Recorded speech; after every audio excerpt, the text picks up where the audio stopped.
Hello, I'm here with my new good friend Charlie from the UK. Charlie, welcome, my friend. Thank you very much. It's on mine. So tell us, for people who don't know you, who's Charlie as a man, as a human being? Who is Charlie? It's a good question. Well, I'll start off with introducing myself. Well, my name is Charlie, obviously. Well, my real name is Charles, depending on how you want to say it. But I am 22 years old, from the UK, Wow. from Brighton exactly, right in the south of England, on the beach, not too far from London, about 1 hour away. And currently, my occupation is that I teach English online to students from all across the globe. Beautiful, beautiful. What brought you here today to this beautiful event? Well, what brought me here today was really the opportunity to meet new people and to network and gain some quality tips from content creators themselves. I create content myself, but I put it on a pedestal at the moment. I put it on pause to really, figure out what I actually want to do and what to make. So I feel like here was a really good opportunity to really, gain a tunnel vision, idea of the content I actually want to do. Awesome. Why Vietnam? Why Da Nang? Why Hoi An?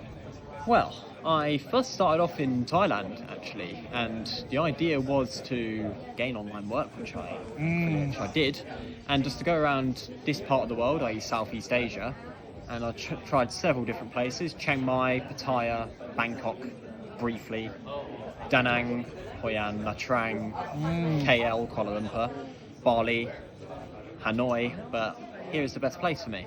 It's got everything. It's got everything that a man needs, and it's beautiful as well. That was Absolutely. that's one of the reasons What why. made you want to leave the UK? What made me want to leave the UK? I feel like here, this part of the world, really provides amazing opportunities for people which really want to start out online, and the UK doesn't really promote that, to be honest. It will promote, traditional office work and working, in a particular location. And I want freedom. As a young man, I want freedom in my life. And coming to this part of the world, it provides you the freedom which you will need.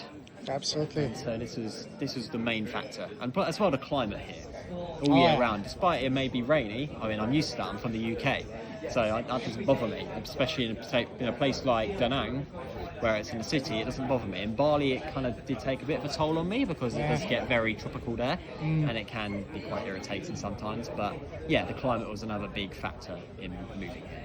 Absolutely. So you're teaching English online, right? That's correct. Yeah. How are you enjoying that?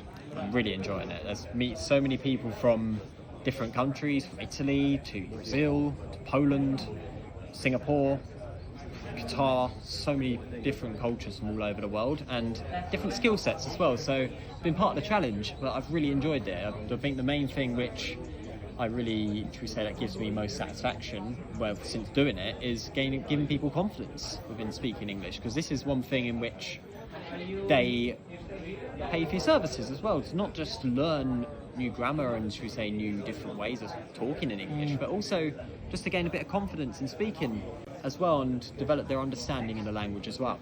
Absolutely. So do you work for a school? You work independently, or how does it work? So I work fully remotely. It's all over the internet, and it's one-to-one coaching where people pay for your services, and then they decide, you give a trial lesson first of all, they decide whether you think they're a good fit for them or not. And so it's all one-to-one, which means it's just me and the students, that is all. It's not in one big group.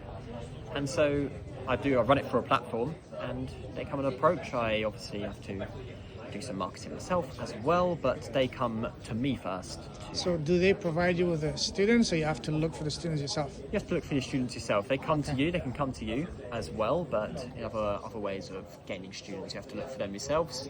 However, I've also found on the platform which I use is that it's very active, should we say. A lot of people gun for your services, we'll say, especially if you're a native Brit. I feel like that's a main strength to this, because a lot of people, as I've heard from today, they really like, the British accent and the way that it... Oh, yes. Yeah, the way that it really rolls off the tongue, should we say. Absolutely. What's your next move after teaching English? Well, I always like to keep the doors open. I think it's important because everything can change just like that. a lesson in life that everything can just change. You may be Yes. comfortable. It's important. You obviously want to be comfortable in sometimes you say living expenses, let's say, but I think you need a bit of discomfort. I feel like that's what life's about, is seeking discomfort, and it gives opportunity to grow as well. So I always like to keep options open. I feel like I've got so many ideas in my mind. Every day things come up. But yeah, I always keep the door open. A thing which I'm really looking into is accountancy. And learning about finances, because that's another really important, should we say, thing to master, because everyone has finances, everyone has finance, should we say, statements that come into their accounts every single day of the year, and so mastering that skill will only benefit you in the future. Is this what you studied in school? I did it at college, I've always done as high school within America. I did a bit of business and economics, as we called it. So I did a little bit of that, but no, I didn't do it at university. No, I studied journalism at university, so a bit different from that. However, it's been such a beneficial skill for anyone going forward. Okay. Imagine that you have the golden mic. Okay. The entire world is listening to you.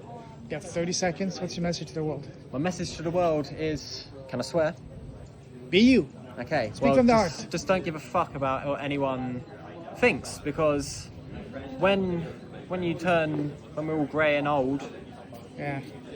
you're not going to think about the time when when someone said that you couldn't do something.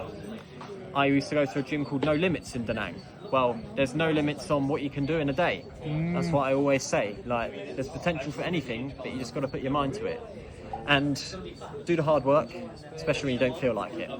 If you've got a gym session that you got to do and it's getting hard, well, best growth comes from things which you don't want to do, and keeping disciplined as well. Yeah, lovely. Awesome. Well, thank you very much for your candid thoughts. I appreciate that. Thank you very much. Have a good one, my friend. Take